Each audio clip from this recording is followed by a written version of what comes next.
আপা আপনার জন্য খাবার নিয়ে আসছেন, এই নেন একটু খান। আপা আপনার বাচ্চাগুলোকে নিয়ে আসেন না কেন? ওদের খুব দেখতে ইচ্ছা করে।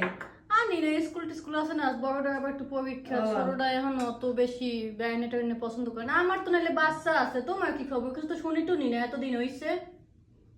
ওই আপনার ভাই নিতে চায় না এখন। আমার ভাই চাওয়া আর তোমার চাওয়া এগুলো তো কোনো কথা না। আম্মা তো চায় না, আম্মা তো 1 বছর ধরে কইতে আছে কোনো নাতি নাতু হয় না কিছু না। আমি যেদিন দিয়ে ঘরে আনছি সেই দিন দিয়েই কই আমার একটা নাতি দেও, আমার একটা নাতি আনো। তোমরা কি মানে আমার মায়ের কথা কি তোমাকে ভালো লাগে না? ওই আমি যেদিন থাকবো না সেই দিন তোরা শুনবি। এরকম করে আমার মাকে শেষ করবা, বুঝছো? তোমার গুলো গিয়ে আমি নিশ্চিন্তে থাকতে পারিনি শ্বশুর বাড়ি যাই। আম্মা আমরা কয়টা আমি বুঝি।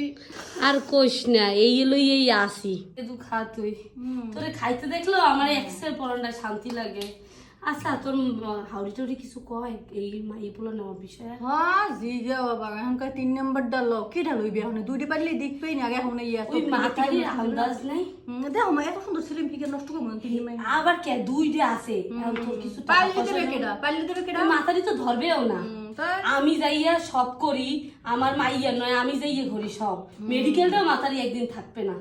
আবার মাতারি আমি মাই বললাম মুখে এটা আমার ব্যাপার, এটা কি হে বা হের পোলার কথা হইবে? এটাই তো কথা, আমার মাইয়া যেটা চাইবে এইটা। দুইটাই মা আর না না। আর তুই টাকা জমাবি আর ওই তোর স্বামীরে কই দিবি সব তোর নামে আর তোর পোলার নামে। কইছো না এককাল ঠিক আছে, আগে তাহলে বোঝো না এক্সের কান পড়া দেবে যে আমার আমারে দে আমারে সব দে, বোঝো না আজকাল ভালো না। তুমি চিন্তা করো, আমি তোমার মাইয়া না। এককারে আমি এই তোরে ফোনে কম করে হ্যাঁ তো বউটা হারা দিন এখানে ওখানে এখানে মোবাইলে কবা না না না এলিকেও আমি কই নে আবার চিন্তা করছি বউটার জ্বালাও তো কিছু করতে পারি না। দুইটা যে মনের কথা